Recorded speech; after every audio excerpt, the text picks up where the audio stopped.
Okay, bom dia, good morning, everyone. We are going to start our webinar today.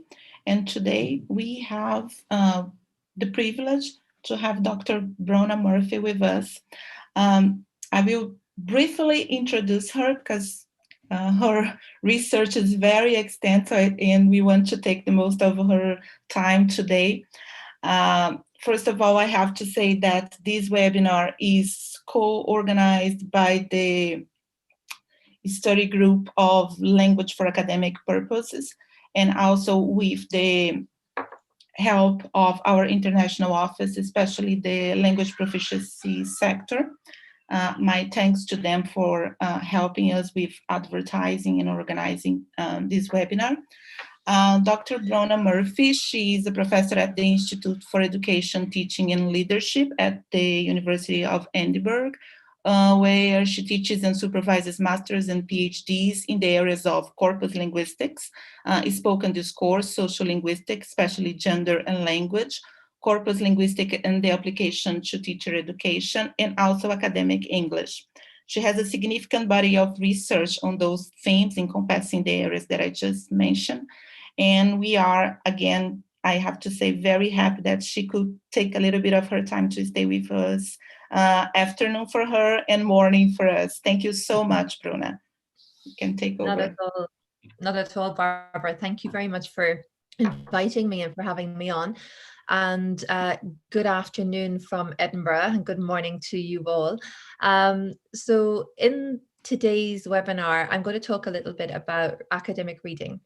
Like Barbara said, I've worked at Edinburgh for 13 years, which is quite a long time now. Before that, I worked in Ireland in different universities, and I've also worked internationally.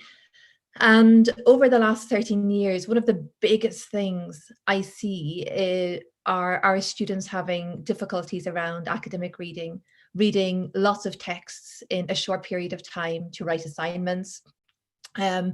Things like knowing what to take away from the text, knowing, oh goodness, what am I reading for? What am I taking? How do I use it?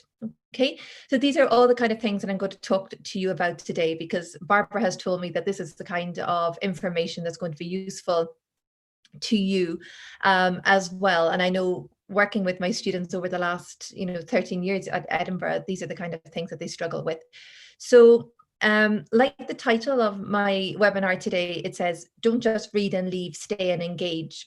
And a big part of what I'm going to be talking about today is staying and engaging, that word engaging with your text, and how do you engage? And I really want to explore that. And I do believe that these 5 steps, and they're easy to remember, they will help you to transform how you engage with long texts when you have to read many of them in a short space of time. Okay, you'll see at the bottom here, I put my Facebook page as well. And if you want to connect with me, I'll talk a little bit more about that at the end. But I put a lot of the information that I'm sharing in the webinar. There will be some of that and a lot more on my Facebook page. So there's a lot of support there. So if you'd like to join me, you're more than welcome. Okay, so shall we get started?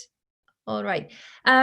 So you'll see here that, I've worked for 20 years in higher education in different universities. And more recently, my biggest aim and my biggest mission is to help international students to master study skills, because I see the best students from the best universities coming to Edinburgh to study. And I see them all struggling with the same things, no matter where they came from, no matter, how many wonderful results and grades they got in their undergraduate degree. I see the same problems coming out in students all the time, causing the same stress as well. So my mission, and especially through this webinar, is to help international students like yourselves to master the study skills so that you can achieve your very best grades, and really, as importantly, feel confident and empowered to reach your full academic potential, whatever that means to you. Okay, so it's really about empowering students, giving them the tools, giving them a way forward, and then you can take that way forward and make it your own, right? There is no one way of doing things, but this is one way, and one way that you can use to make it work for you in whatever way you want to do that. Okay, so I want to empower you. I want you to feel confident. I want you to give you the tools that I feel are really effective and allow you to make use of them in whatever way you see fit. Okay, right.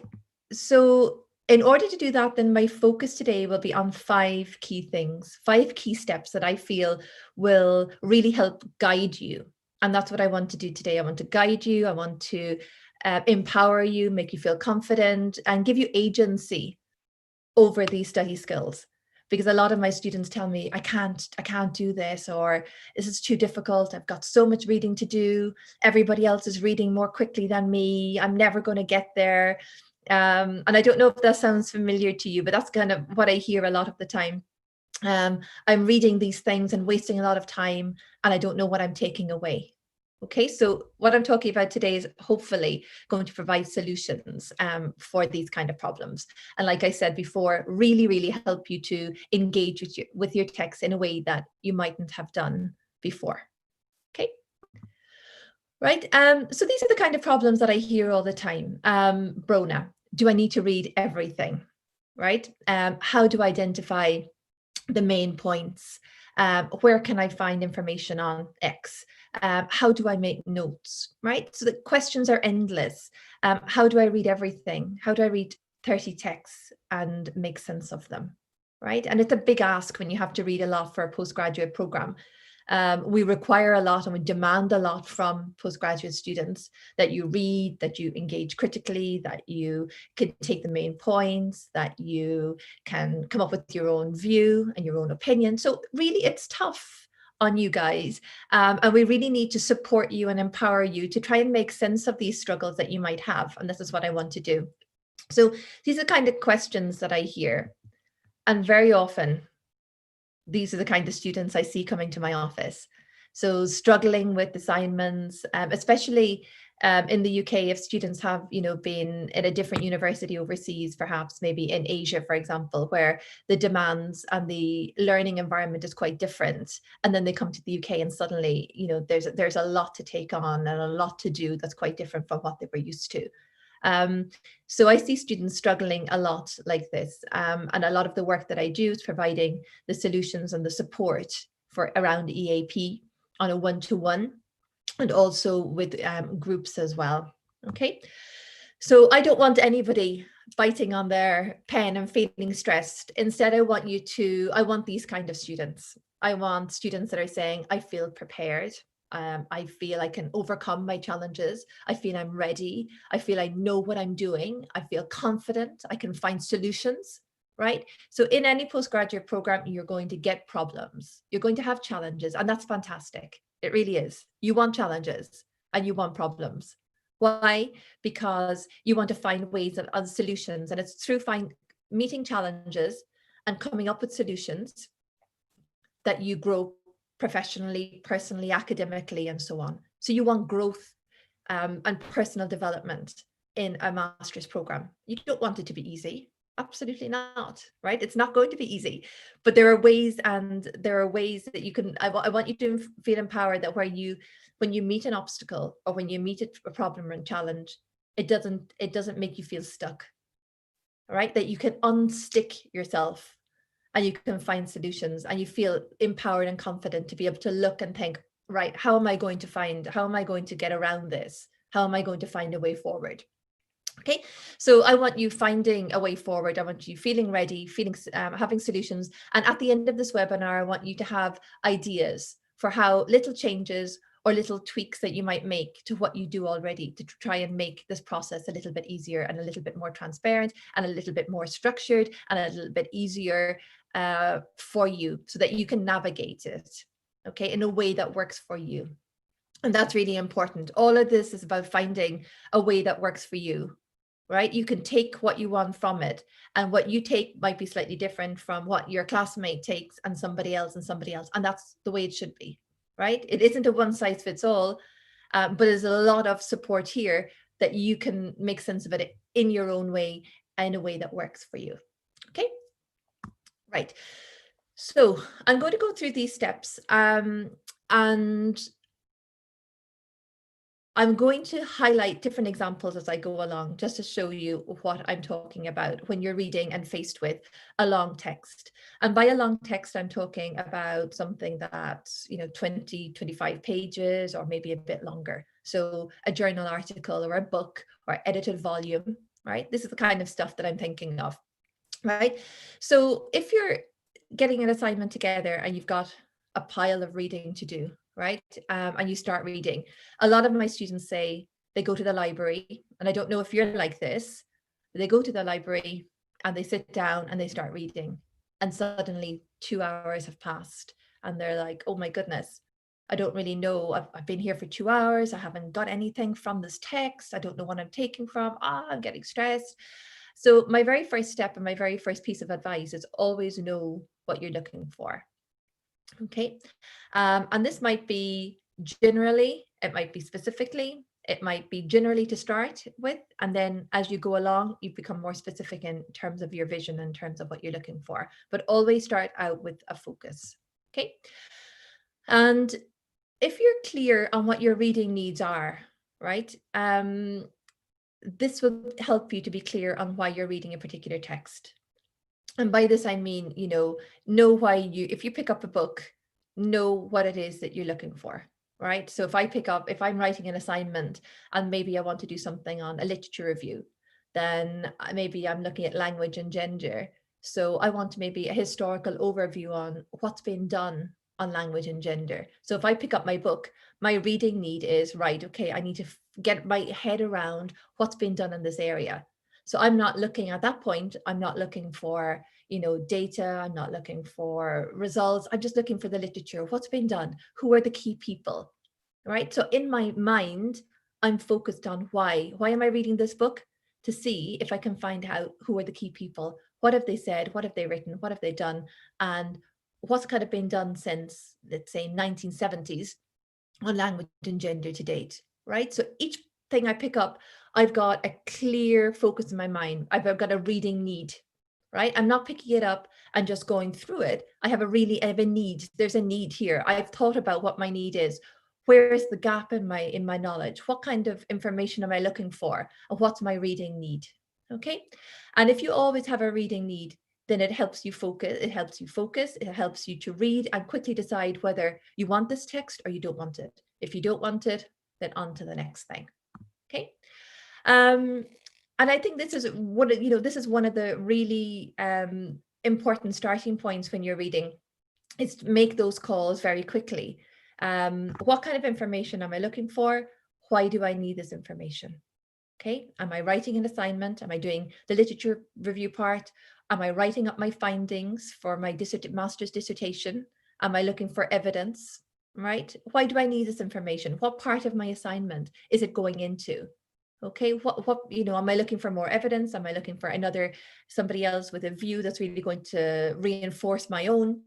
Um, so always having that reading need. Why am I reading this text? What am I looking for? Is hugely, hugely important. And I see students all the time who come and have spent loads of time and wasted lots of time in their words in the library. And then you say to them, why are you reading? And they say, well, what do you mean? I have an assignment to do. And I say, yes, but what are you looking for when you have this text? What are you looking for? And they're unsure. And I don't know, I'm waiting to find it.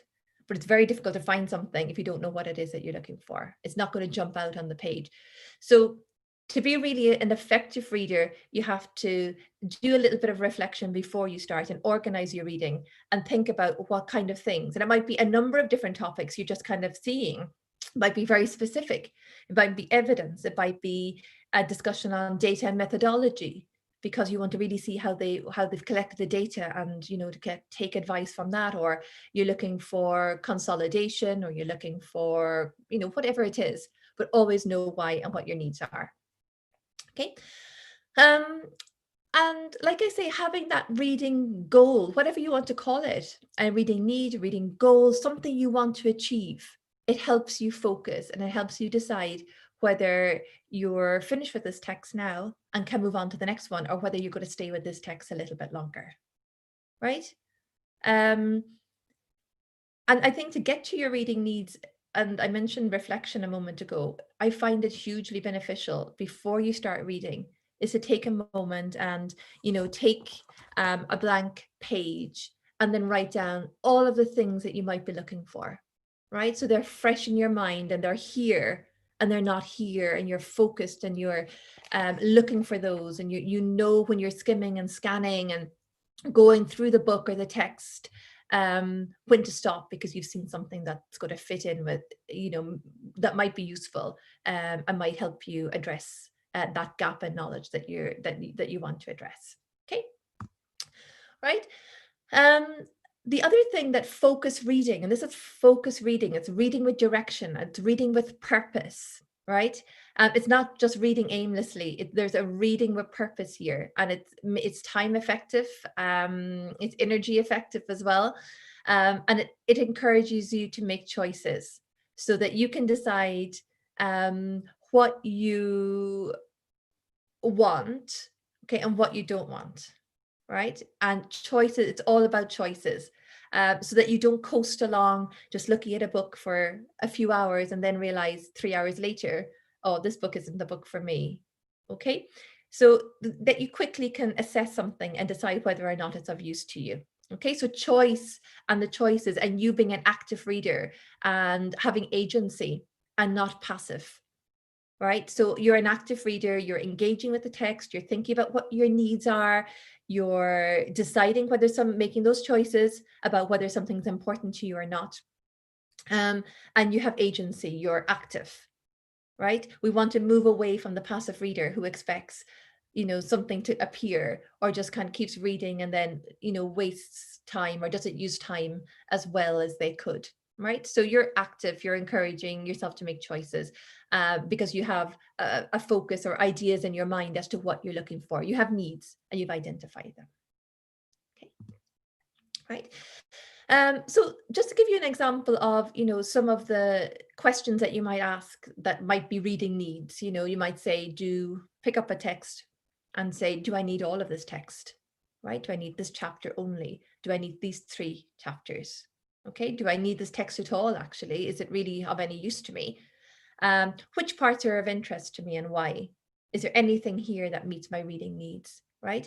And this allows you to assess whether or not you want that text or you need it. And again, this is you being the active reader. This is you engaging. Oh, do I need it? Do I not need it? What am I doing exactly? How does this help fit into that discussion or that narrative or that stance I'm taking? My opinion. Is there anything here that allows me to engage and to build on my stance or build on my view or whatever it might be?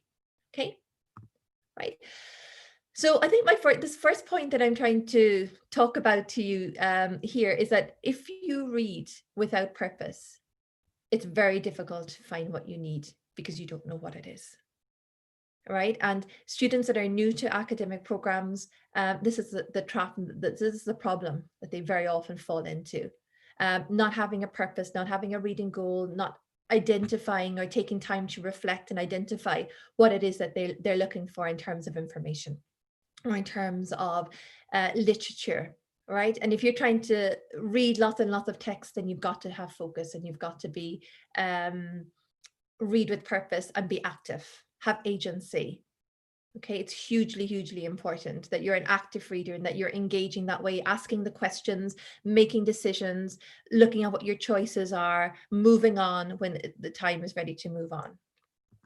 Okay, so this first step, find what you need and have your reading goals. And so just to kind of summarize what I'm saying is number 1, I think you have to be an active reader, like I say, somebody who makes choices, makes decisions, knows when these 4 books that they've taken, they're not actually going to give you what you need. So you've got to put them back in the library. You're going to try and refocus and see if you can find other texts that are going to take you closer to what your reading needs are. Okay, so that's an active reader, somebody who makes those decisions and has this kind of internal dialogue and discussion going on all the time. Okay, is this helpful? Is this not helpful? What do I need? What do I do need? I don't need any more of that. I need some of this. I need this person. I need that person, so on. And by being an active reader, then you're confident, you're empowered, okay, because you're making the decisions here. you're taking responsibility for what you read and for your needs, right? Nobody else knows your needs, right? You know your needs, and you're the best person, your best placed person to know what it is that you need. Okay, for your assignment or for your presentation, you will know exactly what you need and where the gap is and where the hole is, and you take responsibility for that. You know what you're looking for. You're reading with direction and focus. You're reflecting and thinking about what you need, and then choosing a path that will of literature that will help you, and texts that will help you meet your needs. You're making the most of your time because you don't want to waste, 5 hours in the library or 5 hours at home reading something that isn't going to be of use to you in your assignment. And you're empowering yourself to be confident to know when a text isn't right for you, right? And you move on, and you're making those decisions, right? So a postgraduate reader for me is all of that. It's active. It's somebody who also engages in dialogue with other people. Oh, what did you read? What did you find? Are there any good researchers there that you can recommend? Ask the tutor, look at the reading list, talk to your colleagues, right? You're really, really kind of taking control. You're not passive, you're really engaged and fully responsible and fully showing up for yourself, right? You're making those decisions, and you're taking control of the situation. Because a lot of my students say, oh, the reading is bigger than me. I have so much to read. I feel like I'm swamped. I feel like I'm small. I feel like I'm stressed. And I often talk to them, and I felt like that. As a PhD student, I had brought home, I remember once bringing home lots of books and articles and stacking them on the floor. And that's probably where they stayed for, a week. And I looked at them every day and I felt bad because I hadn't read them. And then I looked at them again the next day, felt bad because I hadn't read them. So that was me not being an active reader at that point, or active anything really, not an active student. So you have to take control of that, so that you're the person in control. You're bigger than the reading list. You're bigger than the amount of text you have to read. You know that if you empower yourself with the strategies and an effective mindset, a way of looking at how to read, and you empower yourself, that gives you confidence. That gives you the tools that you need to be able to take on that big reading list and to manage it, because you don't need to read every single thing, but you need to find what you're looking for in order to inform your ideas, in order to come up with a good view and opinion and a stance. Okay. All right. So I'll just finish this little step one with a lovely, oh my goodness, I love this quote by Francis Bacon. And it says, "Some books should be tasted, some devoured, but only a few should be chewed and digested thoroughly." And I love this because I think it just makes my point exactly. There's some books that we might look at and take a look at a section and look at, half a section or, a quick chapter, and leave it at that. That's all we need from that particular text. Some can be, devoured. You can really go through them. But only a few, you would only have a small number of key texts that will be chewed and digested thoroughly, right? That you really, oh my goodness, this person's amazing and they've done this book, and oh my goodness, I would not survive without this book. So you dip in and out, but you're the active person making those decisions about where you dip in, where you dip out, where you taste, where you devour, where you chew, where you digest, right? And you're making all of those decisions around it. Okay. All right.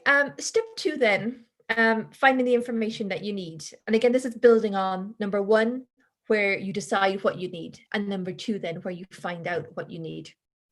And a good rule of thumb for my students, I tell them all the time, survey your text before you start reading, right? And we all know that, you're going to save yourself so much time if you survey your text and see if it's of use to you, rather than trying to read all of it and then deciding it's not for you. Okay.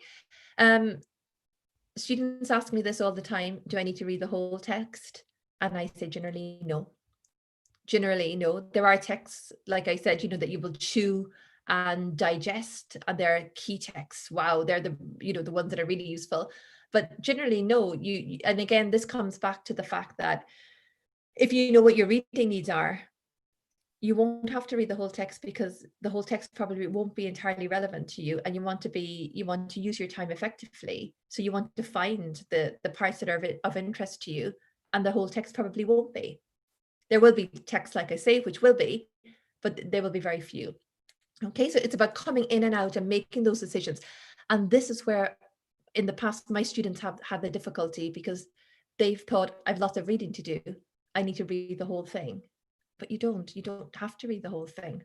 Okay, but in order to not read the whole thing, you've got to know what you're looking for. Otherwise you'll end up reading the whole text and then wondering, oh, am I supposed to be taking something from this? What am I taking? Oh, okay, I'm not really sure. Right. But if you know what you're looking at for beforehand, then that will make the process so much more, you know, it's so much easier doing that. If you read the whole text, you know, if you read the whole text, you're not going to remember everything. You don't need to remember everything. You just need to be able to take the parts and remember those parts, because they're the ones that are going to inform your ideas and your opinions and help you to come up with an argument or a line of inquiry or whatever it is that you're doing. Okay. You know, you don't, and just in addition to this as well, you don't have to read the whole text word for word. You know, you're skimming, you're scanning, you're getting the gist, you're looking for specific information, you're looking for a quote, you're looking for an overview in the literature review, you're looking for what methods they used, you're looking for challenges around the data collection, you're looking for any biases that might be there. You might be looking at the findings and say, oh goodness, what have they said here about the findings? And you don't need anything else, you just want to look at the findings. Or you might just skip to the end and look at the conclusion and look for the part where they talk about future directions and future areas that need to be explored. Right? Maybe that's the part that you're looking at, because that's going to help you writing your own conclusion. Okay, so you get, again, this is all about being an active reader, by being active, by making good choices, by knowing what you're looking for. Okay,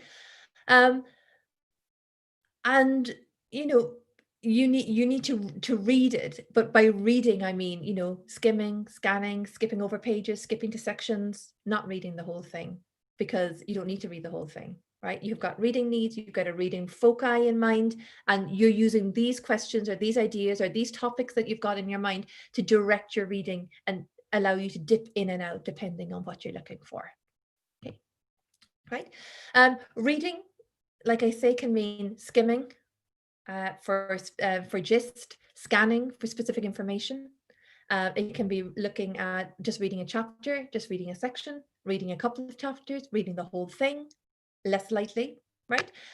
So reading means a different, you know, it's a different type of reading. It's not like reading a novel. It's not like reading, you know, a typical book where you're looking for a story or a complete narrative. Here you're looking for information, right? That will bring you benefit.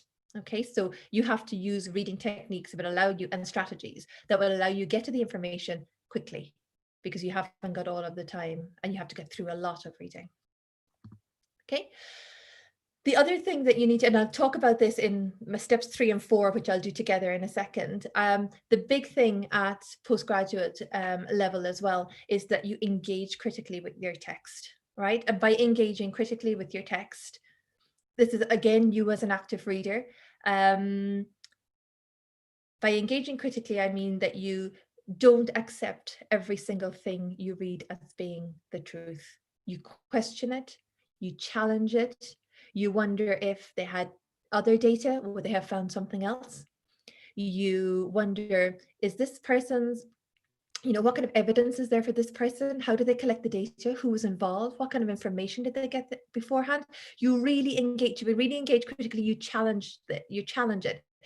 If you're looking at something, you know, that was done in the UK, you wonder in a teaching context, you wonder, I wonder if this was done in Brazil, in my region, in this school, would we have found the same thing? Why? Why not? Are there cross-cultural links? Are there, you know, are there other things happening? Right? So to engage critically with your text at postgraduate level in the UK context is so important, that you challenge, that you don't just accept everything like we often do at undergraduate level. We describe, but at postgraduate level, where we have all of these higher order thinking skills, like engaging critically, questioning, challenging, analyzing, comparing, contrasting, evaluating, a whole range of other things that require more from us than just describing. And that's how we become a postgraduate scholar. That's why we are ready at the end of our master's to go on and do PhD study if we want.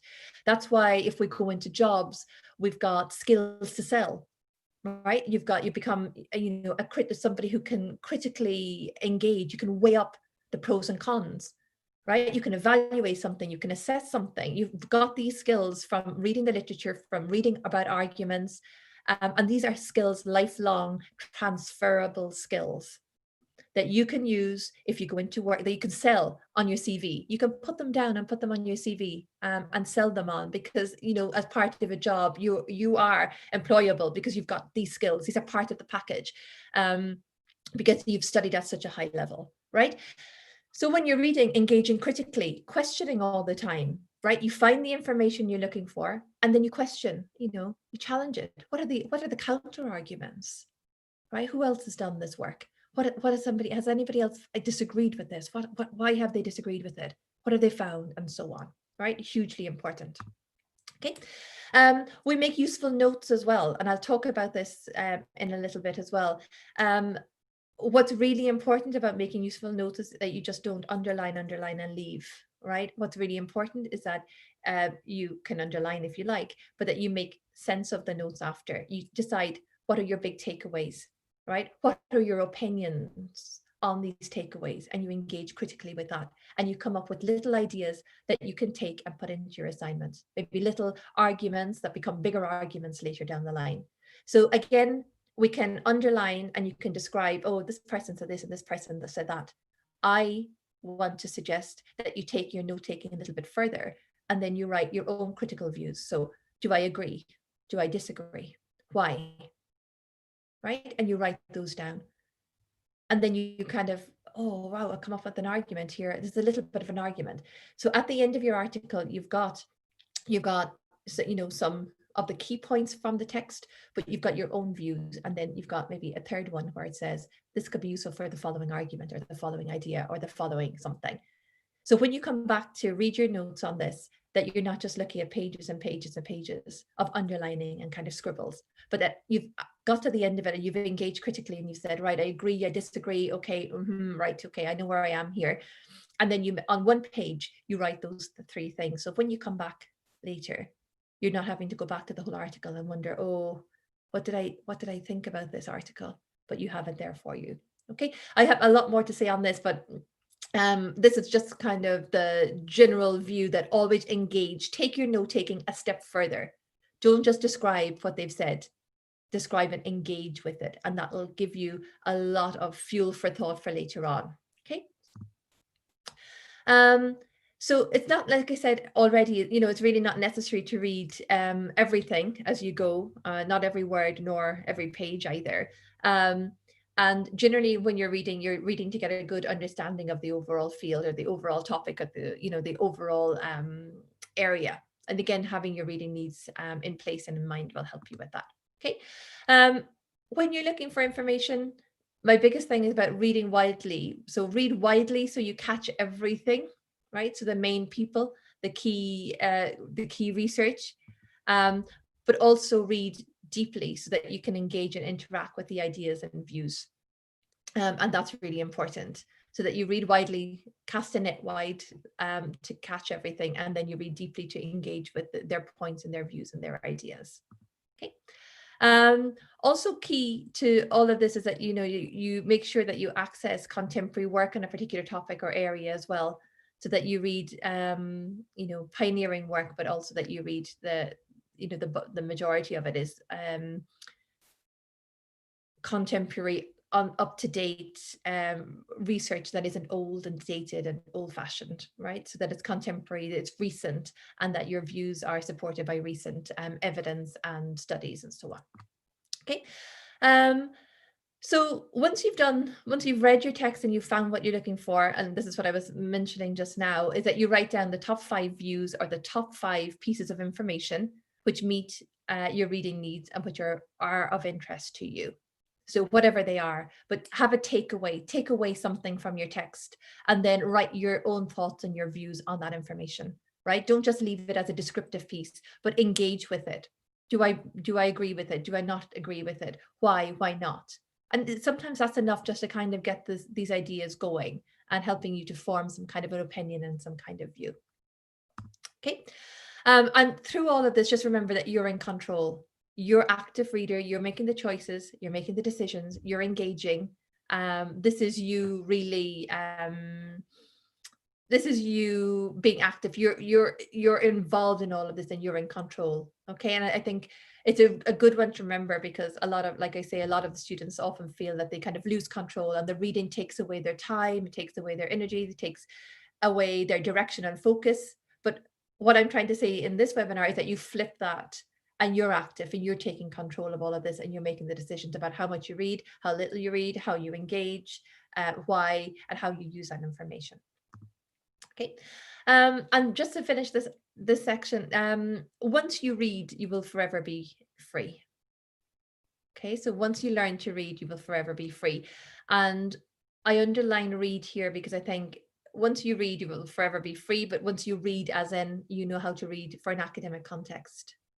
So reading means not reading everything, being an active reader, skimming, scanning, having goals, having reading needs, engaging critically, and so on. That's what I mean by read in that context. And once the student learns to read in that way, you will forever be free because you have control. You'll flip things over and you'll take charge of things.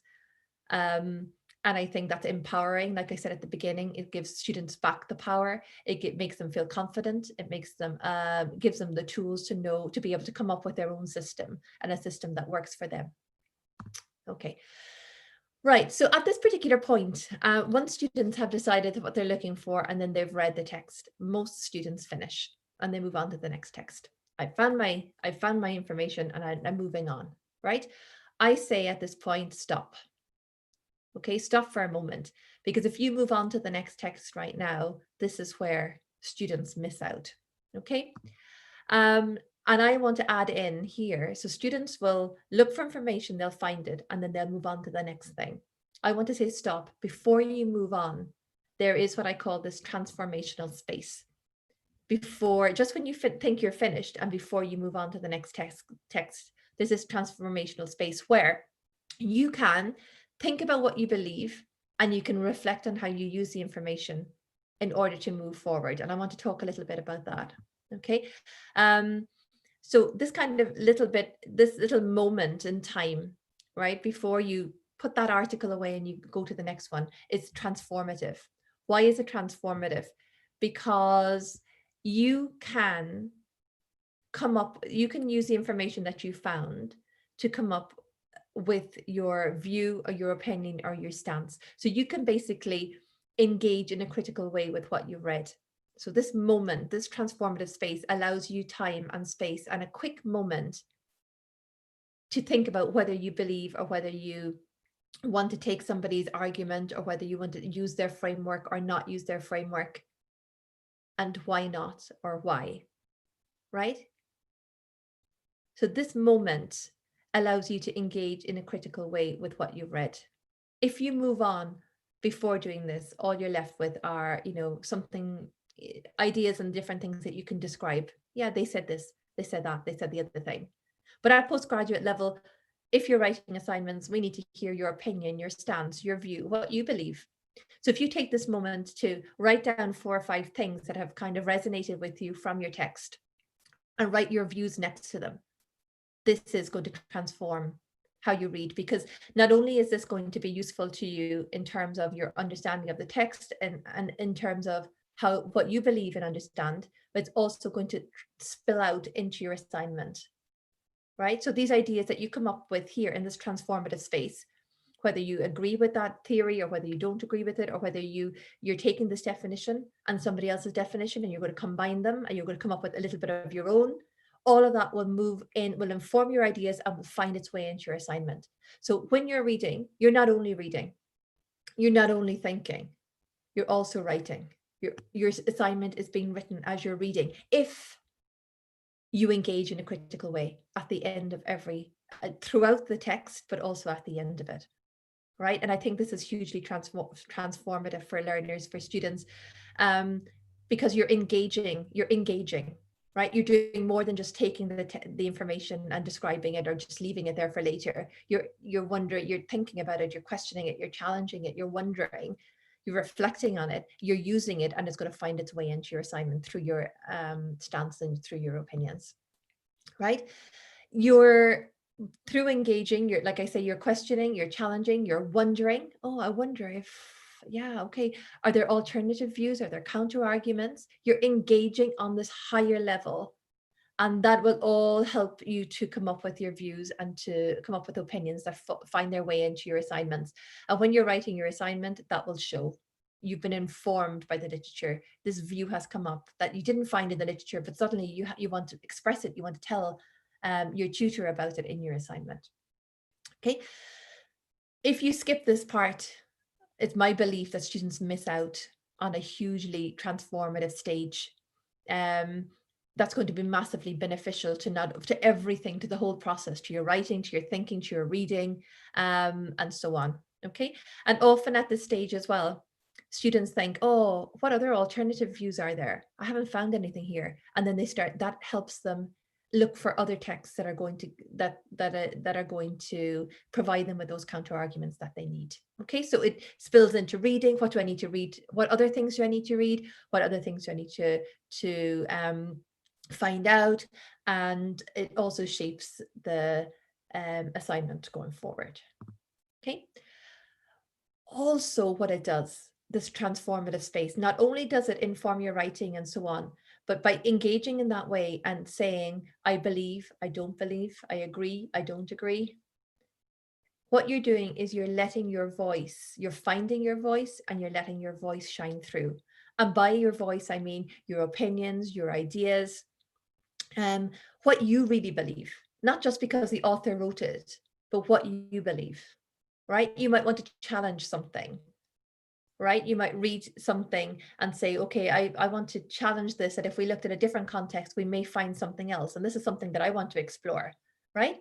You're not just accepting and describing what somebody else says. You're not afraid to challenge it and to say, okay, right, okay, let's have a look at a different view. And you're letting that shine through. And that is a real mark of a scholar, of an excellent postgraduate student who's finding their voice, who's being active, who's engaging. And this engagement has so many benefits to finding your voice, to allowing you have direction and purpose, to coming up with ideas, to making decisions around the whole process.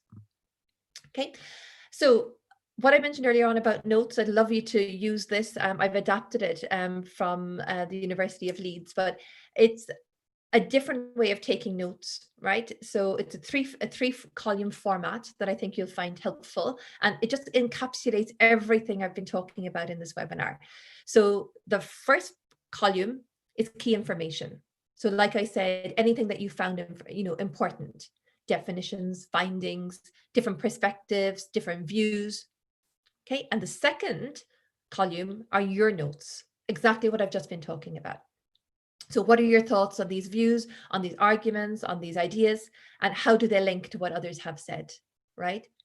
And then thirdly, the summary. How has this text informed your views and what elements are you going to take forward into your assignment, right? So let's say you're reading 25 texts and then you want to write your assignment. You don't have to go back into all of the 25 texts wondering, oh goodness, what was this about again? I can't remember. Oh goodness, I have all of this underlined. What's the point? You simply have 25 documents like that with the title. You can put the title up at the top. And that's what you go through, and you can link those, you can take them and put them into bundles. Oh, all of these ones are on a particular topic. All of these ones are going to be useful for my analysis. This is going to be useful for my literature review and so on. So it just means that when you come back to write your assignment, you don't have to go back into all of the texts if you don't want to. If you want to go and get quotes and different things, fine. But if you want to remember what they were all about, then you have this and you have your thoughts and your views, you've engaged, and you can go, oh yeah, I remember what I was saying here, and this idea I'm taking forward. And so you've already written some of your assignment by doing it in this way, because you've got ideas, you've done the thinking, you've done a lot of the thinking, you've done maybe the baseline thinking, the foundation, and now you can really start to engage when you start writing. This is transformative.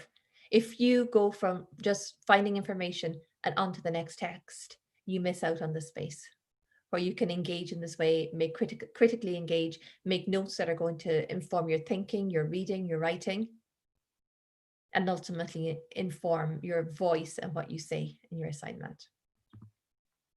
Okay, so think about the information you're going to use and how you're going to use it and how you're going to take it forward at the end of every single text you read, right? How is this useful? How am I going to take it forward? What argument am I going to put forward?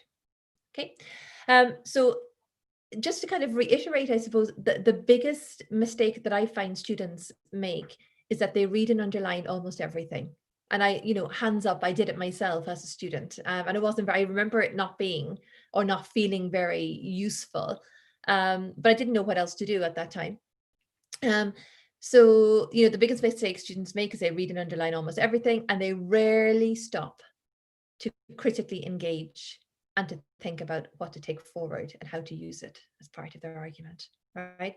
And if you use that transformative space just before you, as you end the text, just before you go to the next one, and you engage critically and spend a little time to fill in the note-taking column, you are bringing yourself a huge number of benefits, right? You're benefiting your thinking, your reading, your writing, like I say, and the whole process. And you're minimizing the gap between you and the assignment. You're bringing yourself into it and bringing that back to you. Okay.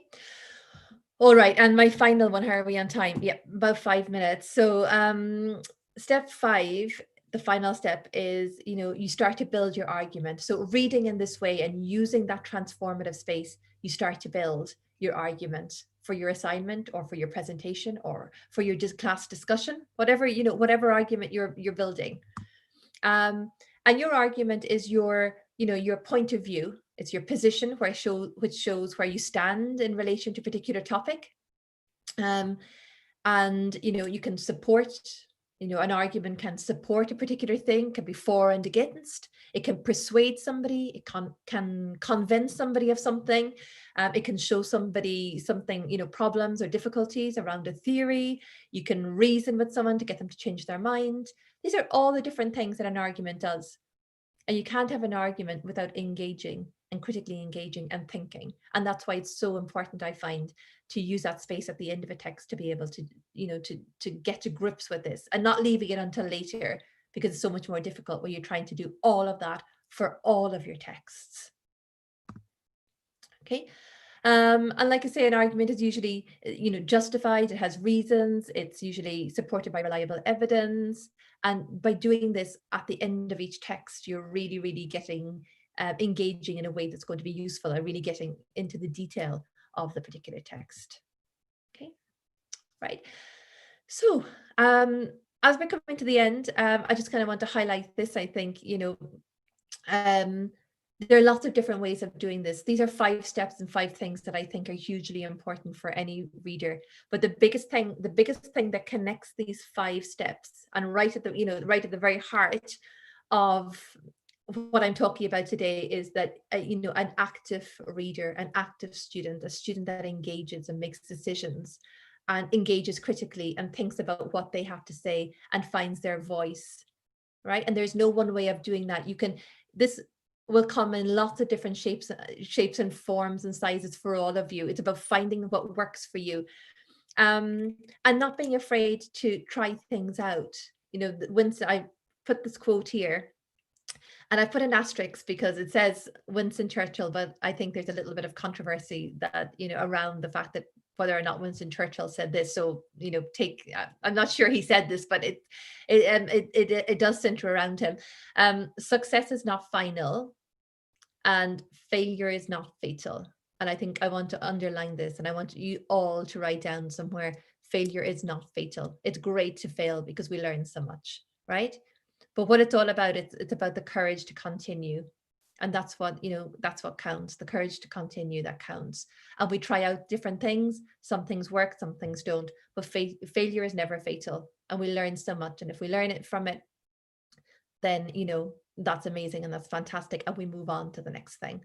So trying out different, taking the 3 column format on making notes that I've just given you, taking that, adding in some more questions, maybe adding another column if that works for you, changing how it looks, doing whatever works for you. And whatever makes life easier and helps you to process things in a way that, helps you to become an active reader. I fully support and fully engage. And I hope this is giving you a little bit of direction and a little bit of insight into that transformative space and how you can really transform by engaging in a more critical way with what you're reading, and how that also spills in to your writing as well. Okay, so I'm going to come to an end now, and I'd love for you to just take a moment if you're watching this as a student, and I'd love you to think about what you're taking away from this session, right? I've talked to, for the last little while, 15 minutes or so. And I'd love for you to think about what you're taking away from this. What has resonated with you? What has jumped out where you've said, I've never thought about this before. Oh, wow, okay, I haven't done that critical engagement in that space before. And that's something I'd like to do.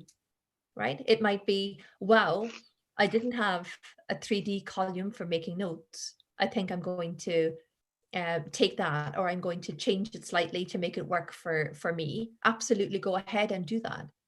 Okay, so if you're reading, I want you to think about how you read right now. Are there anything from any of the steps that I've shared today that you feel that you could use, or you could change, or you can adapt to help make your reading process and your critical engagement process more effective, right?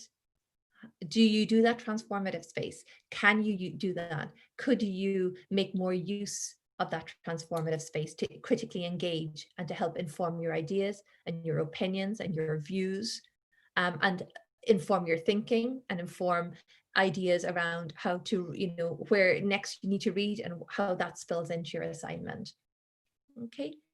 So again, a little bit of reflection, post-webinar reflection for you to think about what you're taking away and what little things, 2 or 3 things that you could take away today that would help improve your own practice and help make that process a little bit more effective for you.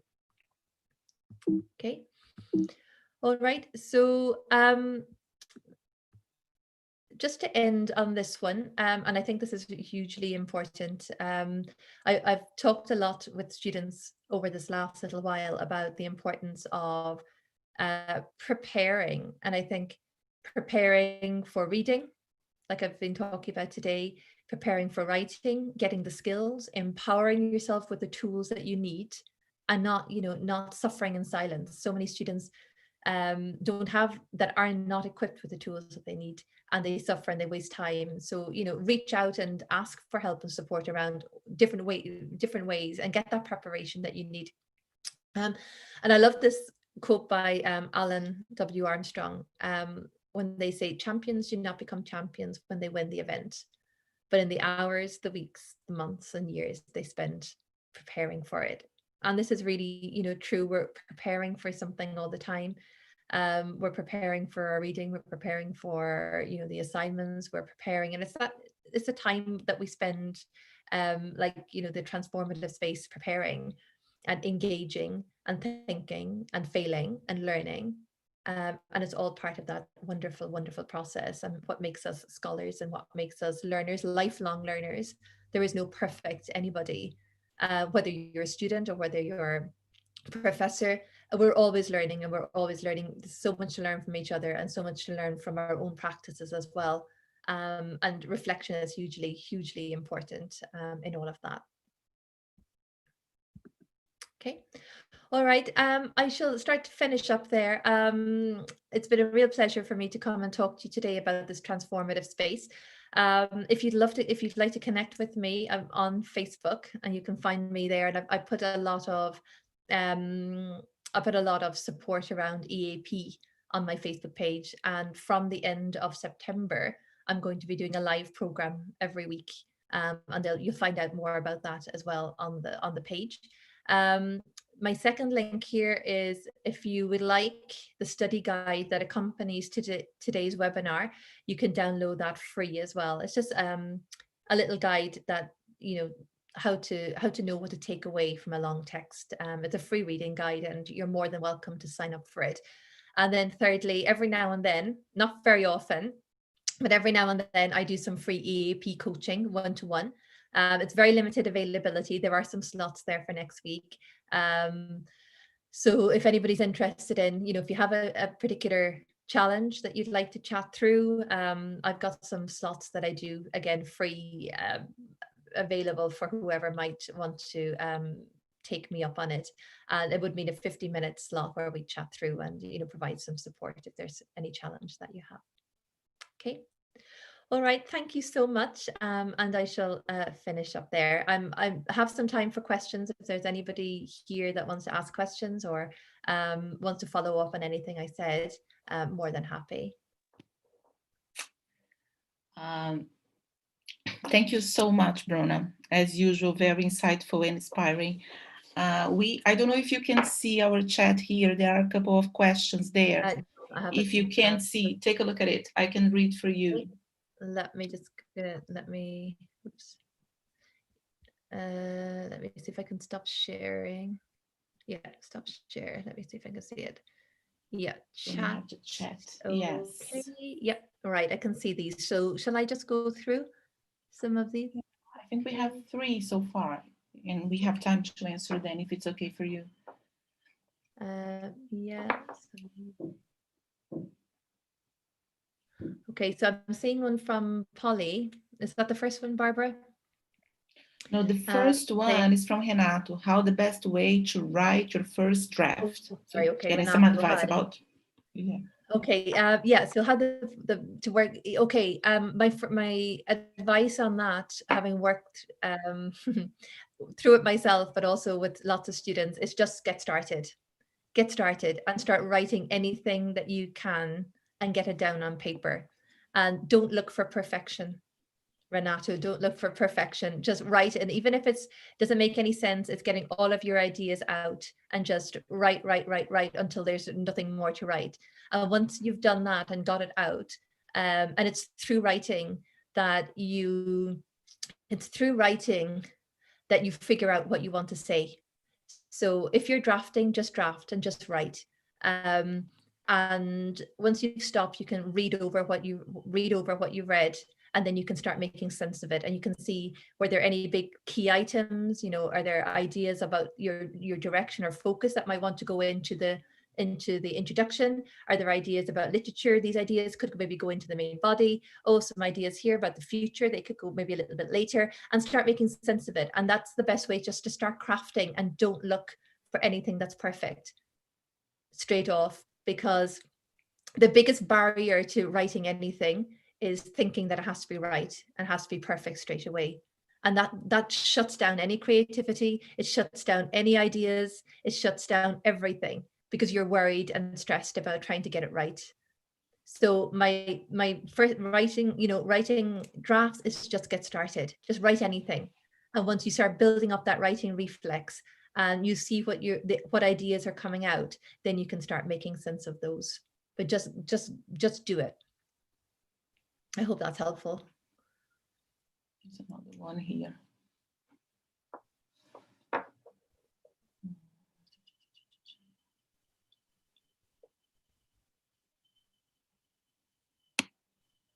Have you seen this one, Bróna? How do I know that I have read everything I need and can move on to another topic?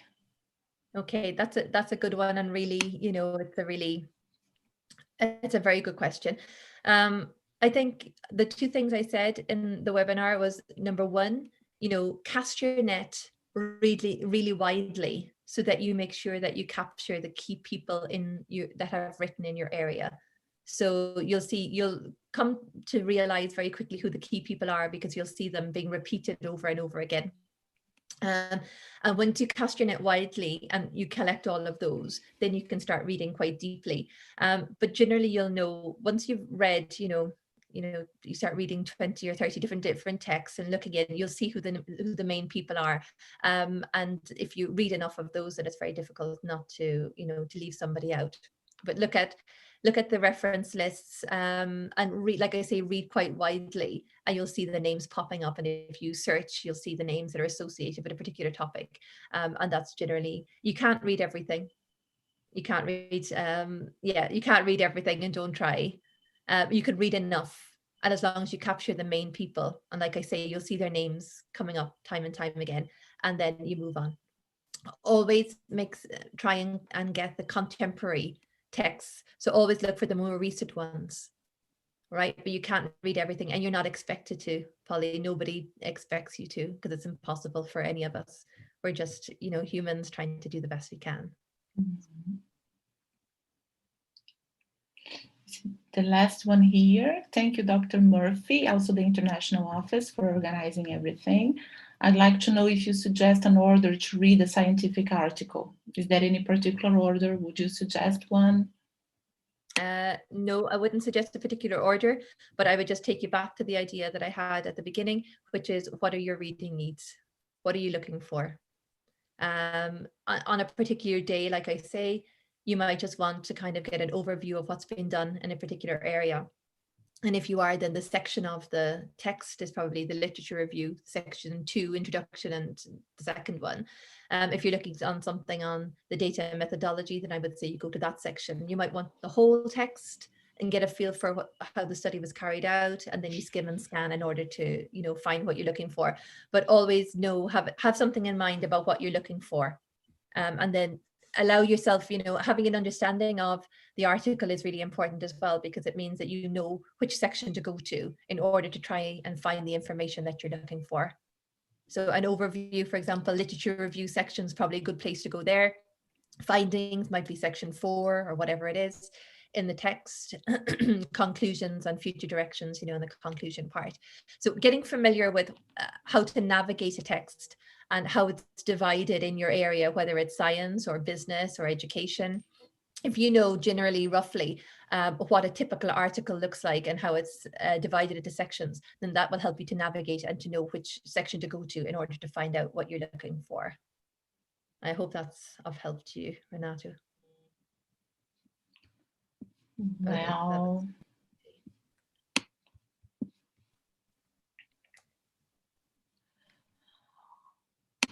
Well, Bróna, I think we are getting to an end. Again, thank you so much. We had more than 300 people watching your webinar, and we have even more people that we couldn't join in here, but it was, as I said before, very useful, very insightful. I know that you're now marking master's dissertations at the moment. And thank you so much for taking a little bit of your time again to be here with us. It was a pleasure, really. And I hope to see you soon. All mine, Barbara. Okay, thank you all, everybody. And I have an announcement here. Before we finish, Marcos from the international office asked me, let me check here on my message here before you go. I think there is an attendance list for the ones who need a certificate. Is that right, Marcos? Marcos, é uma lista de presença, né? Que está no chat para poder assinar? Yes, that's right, Barbara. Okay. I just sent it in again. Yeah, then thank you again, the International Office, for helping us. Thank you, all the members from our research group, Núcleo de Estudos de Línguas para Fins Acadêmicos. I hope we will have other talks in the future as well. Thank you so much, everyone. Bye, everybody. Bye, Barbara. Bye. I talk to you later. Bye. Thank you so much. Bye. See you Bye-bye. later. Bye. See you later. Bye-bye.